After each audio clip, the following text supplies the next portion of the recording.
What's up, guys? It's good to see you on the Speak and See show. We ask that you like and subscribe to this content for more. Once again, we want to thank our listeners out there, and I want to shout out to Ann Holman, who has been such a trooper, out there with calling the SBA and calling the congressmen and women and calling the senators and getting things done for you. You might not know all that work that goes behind the scenes to get this good news out to you, because it's really hard getting this good news out to you. It really is.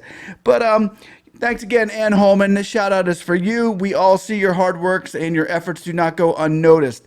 You know, I made two predictions last year in March.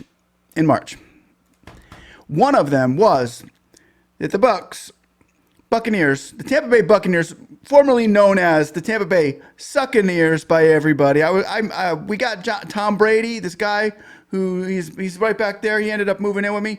We got him as our quarterback, and I made a prediction saying, look, with that, the Bucs are going to the Super Bowl this year. We're serious about getting this Super Bowl, and we got the GOAT to do it. Well, here's my shirt. See that? We got it. We won the Super Bowl. We not only went in our hometown here in Tampa Bay, but we won the Super Bowl. So with that said, I made the other prediction as well. They cut off the EIDL grants, and they said no more EIDL grants. And my prediction was, yeah, watch. We're going to get EIDL grants too. We are going to get the EIDL grants as well. So we got the EIDL grants, started off getting it, and then they cut us short at $1,000. Whoa. You can see this new administration coming in now with Guzman.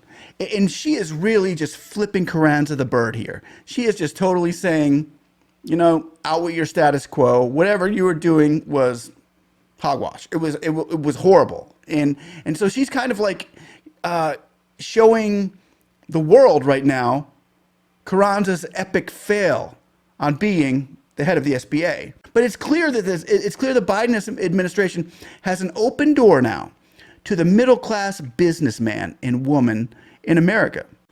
There's an open door for this Biden administration, the Democrats, to come in and say, those Republicans really, really screwed you. They failed you, didn't they, everybody? Yeah, they sure did. And now with the changing of the guard and Mitch McConnell, they're all saying, thank you, Mitch. Thank you for bringing this skinny bill in front of us, in front of the people, so we could say, here's what the Republicans think of you. They're giving you this skinny bill that's not going to give anybody snot. Since the scare of that skinny bill, they lost the Georgia Senate. Mitch McConnell lost them the Georgia Senate, which opened the door for the Democrats to say, you know what? We can gain all these middle-class businesses. We can even up the ante. We can get another 10, 15% more people in this next election saying, here's what should have been done. Here's what we will do as compared to what that last administration did. And Trump is like saying, guys, I told you, throw the House at the dude, $2,000, give them whatever they want. And Mitch McConnell, nope. And the Republicans, nope, we can't do it. It costs you. Now, this open door for the Democrats to say, hey, here you go. Take what you need. We'll call it a loan right now. If in the future, if we can pay this off, let's pay it off. But in the future, if we can't pay this off, we'll figure a way around it. Big move right now for the SBA. Big move for the Democrats to get into the homes and small businesses of America throughout lower income, middle class, which they really could get a big chunk of. And I see them doing that right now with Guzman. And Guzman, her first deal was like, dude, I think that might have even been a better straw than the EIDL grant. I understand you can't do everything at once because you got to get the systems in place. This one's going to be in place on April 6th, when you could be getting that email saying, come back to the portal, sign here. Let's roll this thing for another round, for the second round of EIDL. If you did a reconsideration, this is kind of like your third round. So this is good. This is good news for you. With the Senate being Democrat, and the leader's not Mitch McConnell anymore. The leader of the majority party is now Chucky Schumer, who is what Chucky Schumer was going all in on the EIDL grants.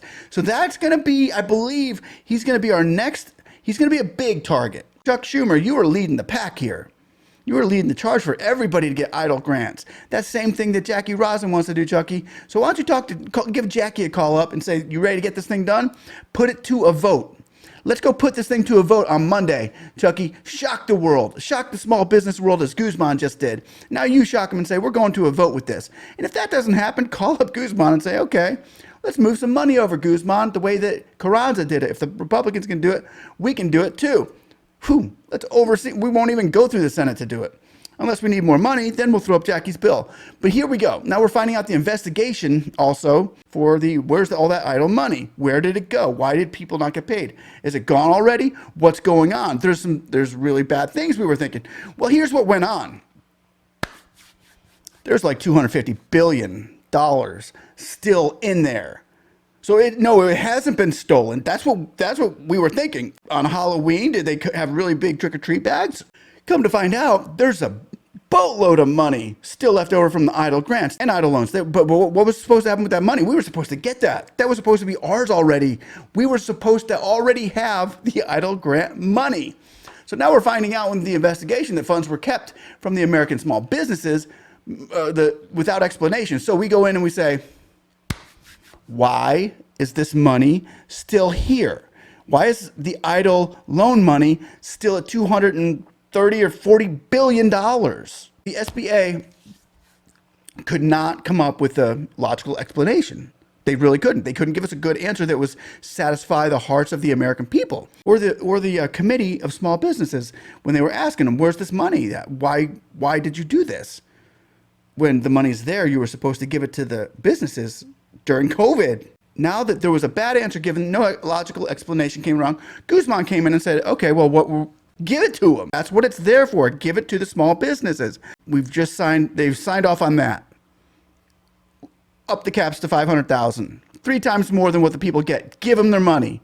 So that was the right thing to do, right? So we ask them the question again. Why did you put only low-income communities in the new bill? Why do only low-income communities get the EIDL grant? Where did this come from? How did this happen? The same thing we asked them for the loans. Why did you do this? How did this happen? Where's the money? The money's still there. There's a whole bunch more in the pot. Why haven't you lent it out? And they're like, good question. Send it out. We need to send that out too. Yes, that's the next step here, people. Give it to them. It's like $250 billion or $200 total. It's a crazy, it's a mind-blowing amount of money that's left over for this. Give it to them. And the only good explanation right now is do the right thing. Give it to them. That's really it. Go do the right thing, Isabel Guzman. Do the right thing, Schumer. And Isabel's doing the right thing. She already showed it in one. She's like, okay, boom, did it. Like within her first week, that was fast. So the only common sense, logical thing to do is remove the low-income areas for the EIDL grants, so that all these people watching this right now saying what's happening with the EIDL grant, what happened with that, why were we left out, can say the right people are in town. The right people are doing what the wrong people couldn't. With Guzman leading the charge, with a couple players like Chucky Schumer, even Pelosi, and who else? Let's say Salazar. We got to hit Salazar up again. Do that. Nydia Velázquez, the ones that really seem to get things done are looking to get things done right now, and they've shown it in the most recent past, days, today even. They're going by a whole new set of rules for PPP, and hey, I just got mine yesterday, and it was a third more than what I got the first time, and now the smoke is beginning to clear. And we're seeing where the problems lied in last year's SBA. Also, I want an answer, and we all deserve an answer. Who put Section 331 low-income communities only in there? I think I know, and I think he's from my home state of Florida. We're going to find out one day. On Sunday, get ready for a blitzkrieg of calls knocking on Chucky Schumer's door. It's time to go big now.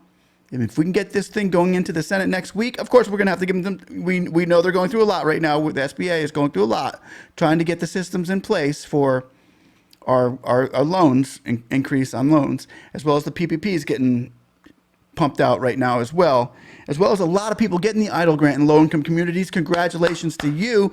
We're getting a lot of people saying, okay, I got my 10K, I got the full amount, Boom. It's good news, at least, right? So anybody, I just want to say thank you all for watching. Hit that like and subscribe button. You guys have a blessed weekend, and I will probably see you tomorrow. All right? Thanks again. Bye-bye. Give it to me. Give it to me. Yeah.